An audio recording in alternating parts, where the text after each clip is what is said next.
പരിശുദ്ധ ഖുർആനിന്റെയും ഹദീസിന്റെയും ഇമാമിങ്ങളുടെയും അഭിപ്രായം അനുസരിച്ച് വൈവാഹിക ജീവിതം എങ്ങനെ കെട്ടിപ്പടുക്കണമെന്ന് നിങ്ങൾ മനസ്സിലാക്കണം. അള്ളാഹു അതിന് ഈ വേദി ഒരു സബബാക്കി മാറ്റുമാറാകട്ടെ.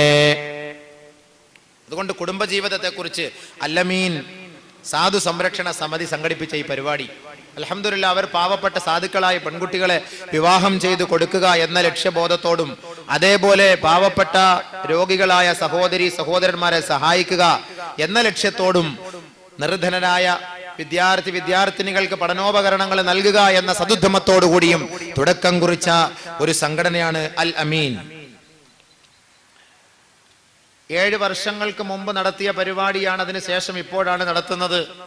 ഇന്നേ വരെ അവരുടെ പരിപാടി വൻപിച്ച വിജയമായിരുന്നു. ഇപ്പോൾ എന്തോ ചെറിയ തടസ്സം പോലെ അള്ളാഹു എല്ലാ ഷറുകളെ തൊട്ടും ഷുറൂറുകളെ തൊട്ടും ലുറൂറുകളെ തൊട്ടും നമ്മയെയും ഈ നാട്ടുകാരെയും ഈ സംഘടനയെയും ഇതിന്റെ ആത്മാർത്ഥമായ പ്രവർത്തകരെയും എല്ലാം അള്ളാഹു കബൂലാക്കുമാറാകട്ടെ, സഹായിക്കുമാറാകട്ടെ, രക്ഷപ്പെടുത്തുമാറാകട്ടെ.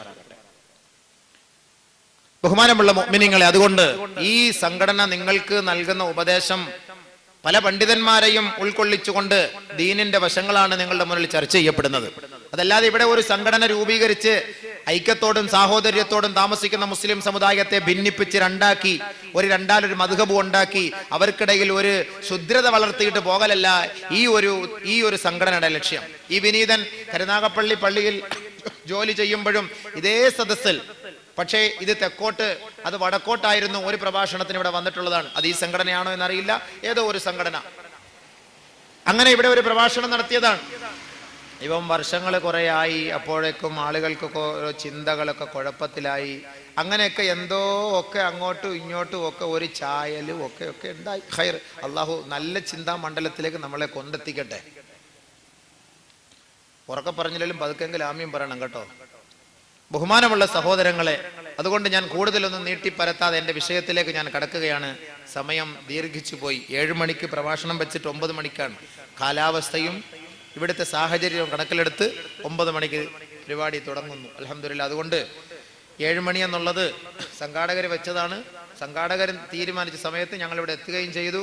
അതല്ലാതെ ഞാൻ പറഞ്ഞതോ അല്ലെങ്കിൽ നമ്മളുമായി ബന്ധപ്പെട്ടതോ അല്ല. ഇനി 7 മണി എന്നും പറഞ്ഞ് പിടിച്ചിട്ട് അതിൻ്റെ പേരിലൊരു ചർച്ച ഉണ്ടാകണ്ട. അതിനുവേണ്ടി ജാമ്യമായി എടുത്തുകൊണ്ട് ഞാൻ പറയുകയാണ്.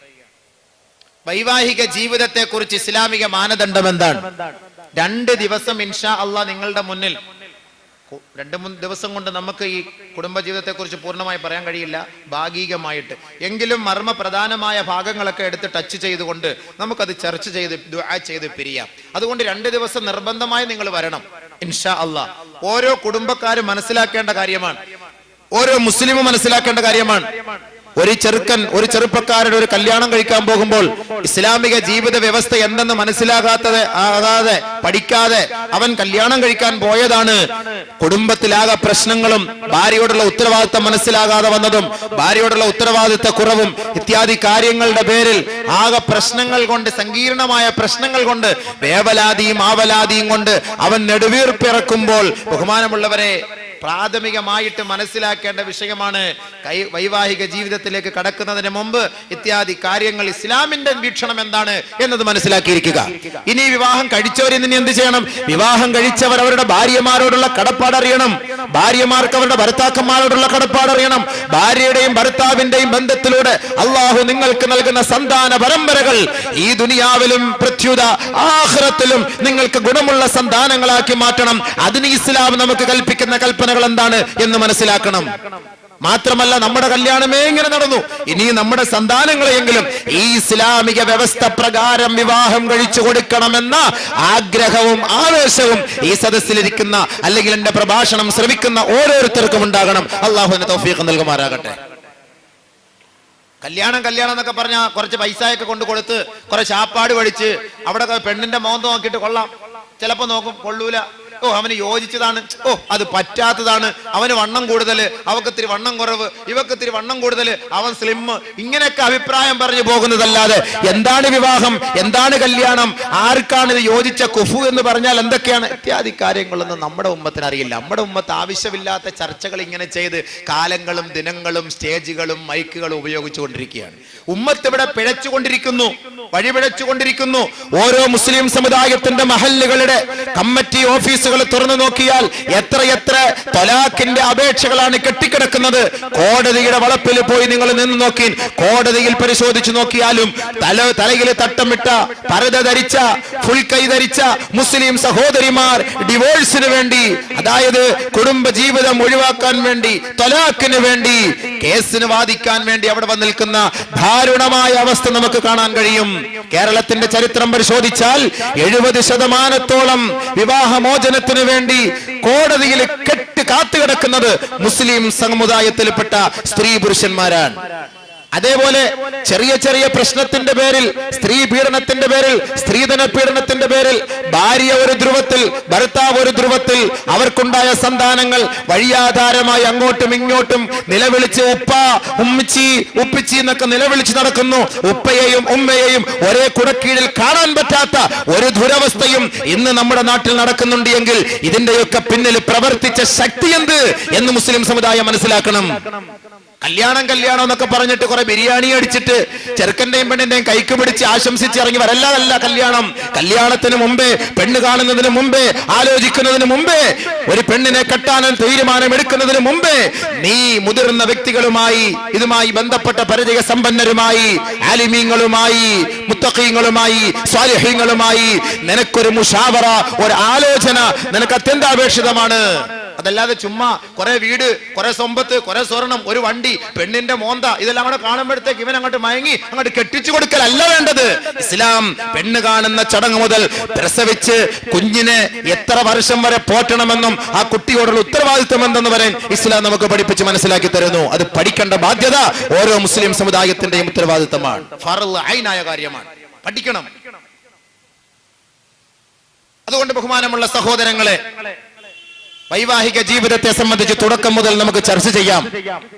നബി സല്ലല്ലാഹു അലൈഹി വസല്ലം തങ്ങൾ പറയുന്നു, വിവാഹം കഴിക്കാൻ കപ്പാസിറ്റിയും പ്രാപ്തിയും ആരോഗ്യവും കഴിവുമുള്ളവൻ അവൻ വിവാഹം കഴിക്കുക തന്നെ വേണം. അതാണ് ആദ്യമായിട്ട് ഇസ്ലാം പഠിപ്പിക്കുന്നത്.